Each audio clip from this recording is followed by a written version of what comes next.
It's October, 1871, Peshtigo, Wisconsin. The Midwest is in the grasp of a multi-month drought. With fall setting in, residents are preparing for the quickly approaching winter. What no one expected was that the deadliest forest fire in recorded history would rage into this unsuspecting corner of the country. This is the story of the Peshtigo Fire.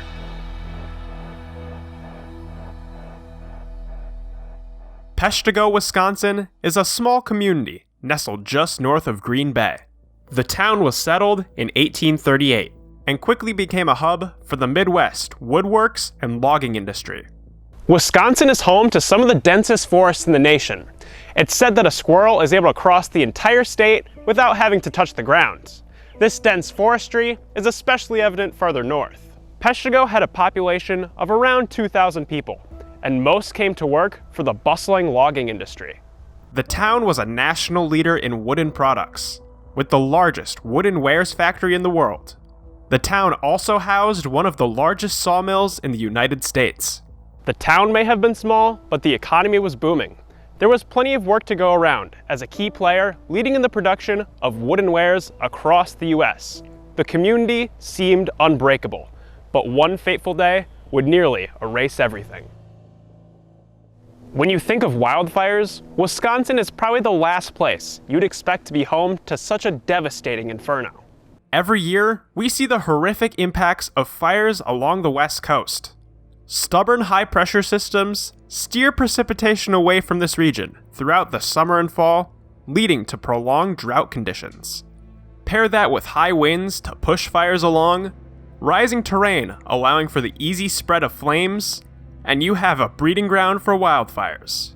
Compounding the risk, continuously expanding cities have created larger wildfire targets than ever before. In 2025, we saw those ingredients come together in deadly fashion, with several large blazes on the outskirts of Los Angeles. A similar combination of prolonged drought, high winds, and human activities laid the groundwork for what happened in Peshtigo. In the months leading up to the Peshtigo Fire, a prolonged drought parched the land across the Midwest. The woods of northern Wisconsin became a large tinderbox as fires began dotting the region. Low water levels prevented loggers from using the rivers to move their stocks of wood. These logs would remain in large piles near the mills, and workers would have to constantly wet these stacks of lumber or face the serious risk of fire. The quick economic growth also required more space. At the time, it was common practice to use fire as a tool for clearing land, in a process known as slash and burn clearing. Forests were set on fire to gain more space for the expanding local industries. Usually, these fires could be contained, as the nearby wells and streams provided plenty of water to control the flames. The large trees in northern Wisconsin are also usually full of water in a typical year, making them difficult to ignite. However, the prolonged drought dried these natural fire-repelling sources. Even worse, fall had arrived, and the forest floor was now packed with a dense layer of dried leaves. With dozens of fires now dotting northern Wisconsin, the sky was filled with a thick layer of smoke. It was more apparent than ever. A disaster was waiting to happen.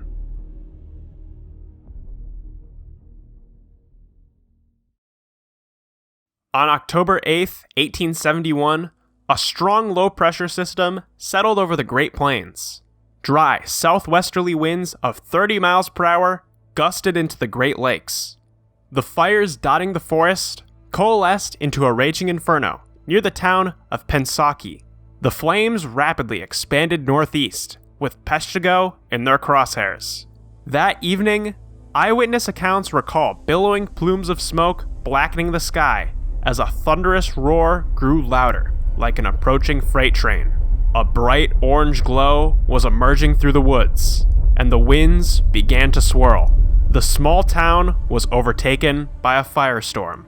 A firestorm occurs when a blaze grows so large it develops its own wind system. These winds can fuel the flames further, resulting in incredible feats of destruction.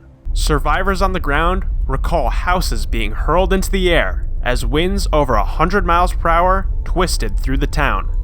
Temperatures within the flames grew to over 2,000 degrees, disintegrating the airborne homes and anything left on the ground.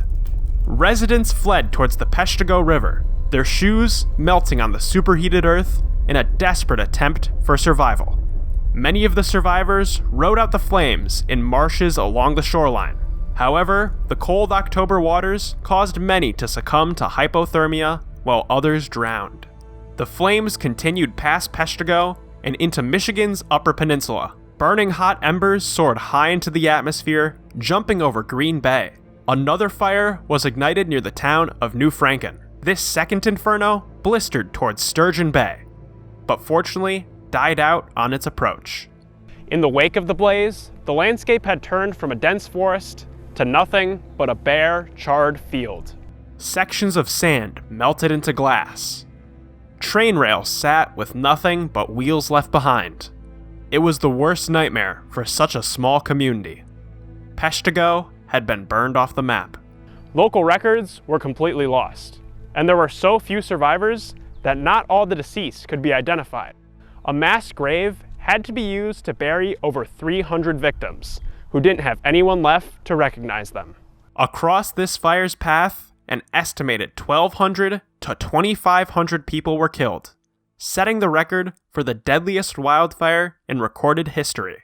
Getting relief to the region took several days, as telegraph lines were destroyed. The closest available telegraph station was 40 miles away in Green Bay. On top of that, the nation was focused on another blaze down in Illinois. At the same time as the Peshtigo fire, flames were set alight in southwestern Chicago. Strong winds pushed the fire through the entire city, destroying everything in its path. The Great Chicago Fire made headlines. Around 300 people were killed as one of the largest cities in the nation burned to the ground. 2 days after the fire in Peshtigo, news finally made it to Wisconsin Governor Lucius Fairchild. He and his wife were on their way to Chicago with a train full of supplies. When they heard of the disaster in their home state, the train was stopped and rerouted towards Peshtigo. In the months following the disaster, survivors of the fire would begin rebuilding their homes, schools, and businesses. The town of Peshtigo rose from the ashes. 10 years later, the community was booming once again. While Peshtigo had rebuilt, communities around the Midwest still dealt with similar wildfires for years to come. Michigan and Minnesota were also hit especially hard during this period. Multiple large wildfires burned millions of acres and wiped out entire towns. These frequent disasters began a push for new fire prevention legislation. The Wisconsin state government established its fire warden program in 1895. These wardens were tasked with managing and monitoring burning activities within their local community. At the same time, national and state forests were being established across the U.S. The legislation fueling this conservation movement was the starting point for more thoughtful land management across the country. Wildfires in Wisconsin haven't completely gone away, but understanding the compounding factors that can lead to such a devastating disaster can prevent them in the future.